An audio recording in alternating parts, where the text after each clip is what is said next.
Audio telefónica Julio María Sanguinetti, expresidente de Uruguay. Bienvenido, muchísimas gracias por atender nuestra llamada. Mucho gusto, cómo no, encantado. Bueno, primero, ¿qué opina? Usted ya se ha pronunciado en medios uruguayos sobre este tema, pero ¿qué opina del pedido de asilo político de Alan García?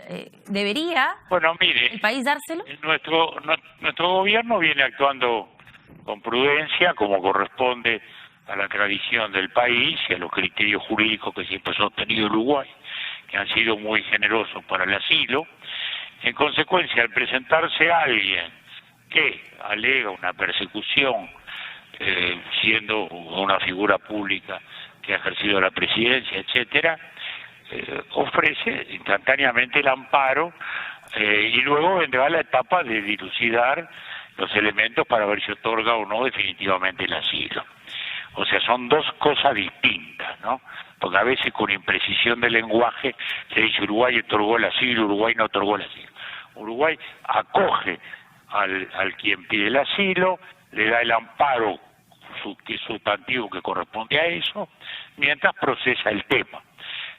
¿En qué consistirá esto? Bueno, el quien pide el asilo tendrá que demostrar que hay una persecución. Y eventualmente el Estado peruano, si es que así lo considera, dará sus argumentos en contra, si es que lo va a hacer. Y allí el Uruguay decidirá, no tiene plazo, pero tendrá que decidir si ofrece si concede el asilo definitivo o no. De modo que hoy estamos en la mitad del camino. Así es. Presidente, ¿cómo está usted? Muy buenos días. Buenos días. Bueno, recientemente el expresidente Ollanta Humala le envió una carta a vuestro presidente, Tabaré Vázquez, donde él asegura que no hay persecución política en el país contra Alan García ni contra otro procesado. Ollanta Humala estuvo con prisión preventiva, ¿no?, junto a su esposa Nadine Heredia. ¿Qué tanto peso puede tener esta opinión de un expresidente peruano para la dilucidación justamente de este pedido del señor Alan García? Mire, yo creo que es un elemento de juicio más, no creo que sea definitivo en un sentido o en el otro, ¿no? Porque los casos pueden ser distintos, ¿no? Los elementos pueden ser diferentes, las tramitaciones pueden ser distintas, las circunstancias disímiles, ¿no? No todos los casos son idénticos, ¿no? Pero, de algún modo, siempre es un elemento más en la configuración de un tema que es complejo por definición. Porque el tema es que no se trata naturalmente de un encauzamiento por un tema político, sino un eventual delito común, lo cual no está cubierto con la figura del asilo. Es decir, que lo que se tiene que demostrar aquí es que hay una persecución. Eso es lo que se tiene que demostrar. Pero, si me permite, hemos escuchado al canciller uruguayo decir que no es necesario que Alan García pruebe nada. ¿Eso es cierto o por lo que usted dice? Yo no se lo he oído decir, ¿eh? Bueno, lo hemos escuchado en medios locales en Uruguay. Que esto se va a evaluar y que la carga probatoria no está en Alan García. Yo no le he oído decir eso y creo que no es así, digamos. El Uruguay tiene que examinar todas las circunstancias del caso. Por alguna causa pide el asilo, y quien pide el asilo señala las circunstancias para pedirlo. Es decir, que hay una situación de indefensión o de falta de garantías en función de ciertos elementos. Yo imagino que Alan García dirá que él estaba viviendo en España, que se presentó, que no estaba prófugo, en fin, y que cuando llega había ya un pedido de 18 meses etcétera, etcétera, que suponía de algún modo una condena anticipada. Imagino que lo que dirá, digamos, del mismo modo que eso choca con lo que podía ser el alegato de una situación de un gobierno democrático, de una independencia judicial, que, como dice el presidente Humala, ha actuado en otros casos, ¿no? Bueno, entonces, estos son los elementos de juicio entre los cuales habrá que decidir. Tendrá que decidir el gobierno uruguayo. Claro. Presidente, ¿usted cree que, a ver, pongámonos en el escenario de que Uruguay le acepte el pedido de asilo a Alan García? ¿Qué tanto podría complicar esto la relación bilateral? Porque usted ha conocido seguramente el pronunciamiento del presidente actual, Martín Vizcarra, en el sentido de que aquí no hay persecución política. Se trata de decisiones de carácter judicial. Pero evidentemente aceptar un asilo implicaría reconocer eso también, ¿no? Que hay violación o vulneración de los derechos fundamentales de un procesado. ¿Qué tanto podría complicar esto la relación bilateral? Bueno, evidentemente no deja de ser molesto para la relación bilateral. Todas estas situaciones, por eso mismo que hay que analizarlas con parsimonia, si no son blanco y negro, no son temas blanco y negro, hay que mirar todos sus detalles porque eso también es importante.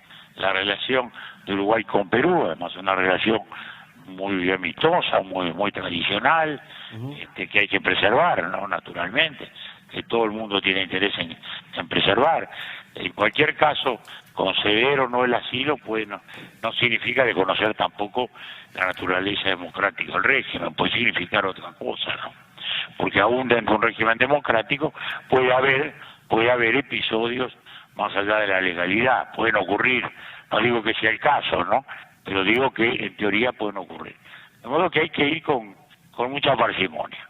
Y en el caso también se ha generado confusión en cuanto a las facultades del gobierno peruano. Es verdad que el gobierno peruano no tiene injerencia en la decisión de Uruguay de aceptar o no el asilo, pero sí podría, de darse el caso, negar o aceptar un salvoconducto.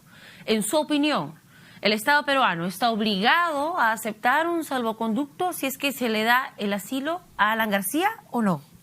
No, mire, la calificación del asilo la hace el país que otorga el asilo. Ese es quien lo concede. De modo que no es una decisión bilateral, es una decisión unilateral del asilante. Es así. Y luego podrá dar o no un salvoconducto para la salida del país. Eso es otro debate a posteriori.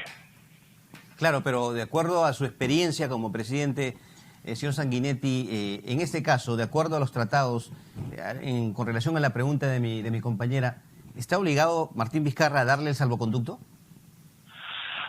No, obligado no, pero tiene el derecho de. O sea que eso es lo que ha ocurrido siempre, ¿no? El Uruguay además ha tenido muchísimos asilos, ¿no?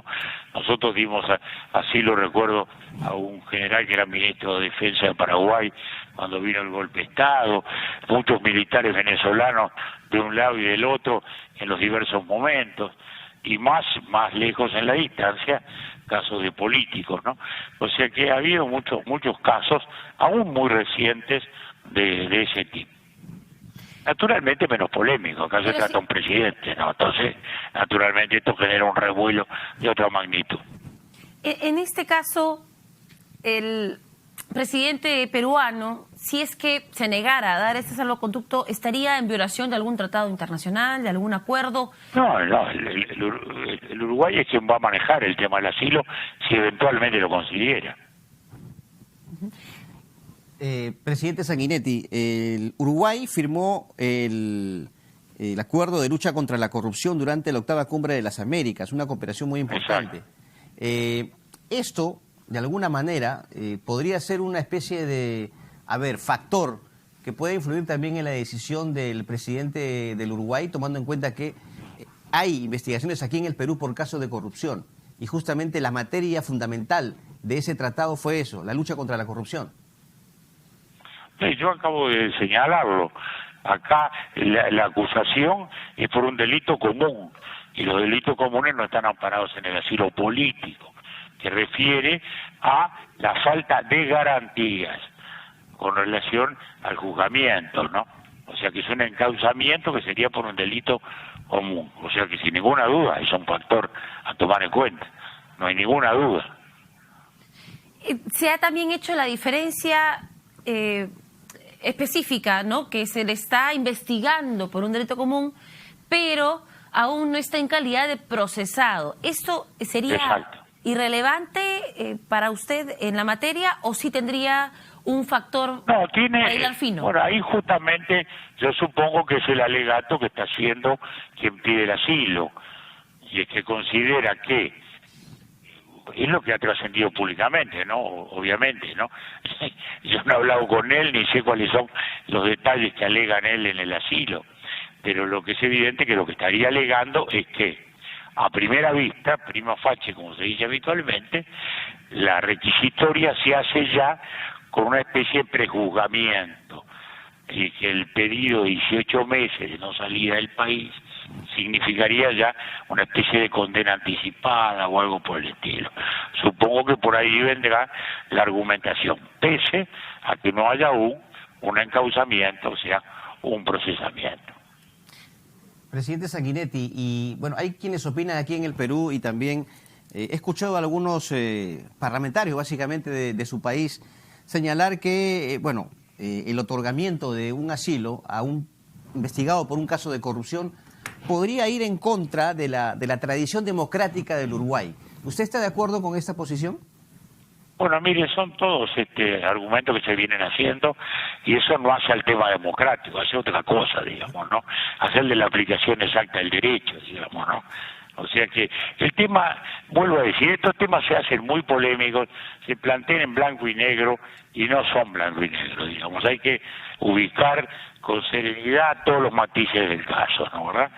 Y creo que hay que tener la madurez suficiente para analizar estas cosas sin simplificaciones, ¿no? ¿Verdad?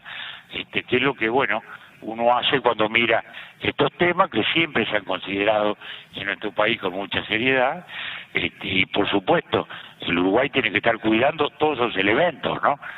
Las relaciones con el Perú, la naturaleza del régimen del Perú, las circunstancias del caso, el delito que eventualmente pudiera estar en juego, las requisitorias que existen, en fin, todos esos son los elementos que están, son los ingredientes que componen los antecedentes para la decisión que tendrá que tomar el gobierno uruguayo. Quería hacer una consulta ya más de índole personal, ¿no? Si este caso se hubiera dado durante su mandato y estuviera en sus manos decidir si se le da o no asilo político a Alan García, con las circunstancias que conoce y que han sido expuestas por la opinión pública, porque evidentemente usted no ha recibido los argumentos en persona, ¿usted le daría este asilo? No tengo ningún elemento para decidirlo ahora, en este instante, por todo lo que le vengo diciendo, ¿no? Por todo lo que le vengo diciendo, o sea que esa es mi opinión, la que hubiera sido antes o la que es hoy. Digamos, vuelvo a decir, hay que andar con parsimonia, no se puede sacar la conclusión primero y analizar los elementos después. Esto es muy claro, es la lógica de los episodios, digamos, ¿no? Esto es una tramitación compleja, que tiene que sopesar todos esos factores, los estados no pueden precipitarse, y bueno, nuestro estado lo resolverá el gobierno como mejor lo considere. Una vez analizada toda esta circunstancia, vuelvo a decirle, en lo personal yo me ubico en esa posición. Claro. Por supuesto el Uruguay siempre ha sido favorable, o sea que en la duda siempre ha sido a favor del que pide el asilo, en la duda, ¿no? Pero hay que ver si existe lo que se llama una duda razonable, o no la hay. Claro, presidente, me imagino que esta situación es muy complicada para el señor Tabaré Vázquez, ¿no? Como que, no sé si usted estará de acuerdo conmigo, que, no sé, se ha metido en un problema grande, sin quererlo, el gobierno del Uruguay. Y bueno, siempre estos temas de asilo, estos temas diplomáticos son complejos. No son sencillos, como recién decimos, y bueno, sí, no es fácil. ¿Considera que el canciller uruguayo se adelantó al dar una declaración? Bueno, fue a través de WhatsApp la conversación con el diario El País de Uruguay y decir que sí hay una disposición de darle el asilo al expresidente Alan García. La pregunta del diario fue, ¿hay una disposición favorable para otorgar el asilo? Y el canciller le responde vía WhatsApp, sí. ¿Se adelantó? Bueno, creo que hay una confusión las confusiones que se suelen dar con estas comunicaciones a la distancia, y el canciller lo que estaba diciendo es que no estaba rechazando a la que solicitaba el asilo, porque hay muchos casos en los cuales la embajada directamente no lo acepta, ¿no? Imagínese un delincuente común, por ejemplo, que está siendo perseguido por la policía y se mete ahí adentro. Bueno, no tiene por qué darle el amparo, ¿no? Yo creo que ahí hubo una imprecisión semántica. Lo que estaba haciendo era acoger la iniciación del pedido de asilo y ofrecer el amparo preliminar que consideraba del caso. Por eso que, como digo, hay alguna imprecisión semántica, claramente. No se estaba resolviendo el asilo todavía. Muchísimas gracias. Muy bien. Gracias. Bueno, senador. muchas gracias a ustedes. Ha sido un que todo sea para bien. Gracias. Ha sido un honor, de verdad, conversar con el expresidente del Uruguay, Julio María Sanguinetti, quien ha visitado nuestro país en varias oportunidades. Y bueno, podemos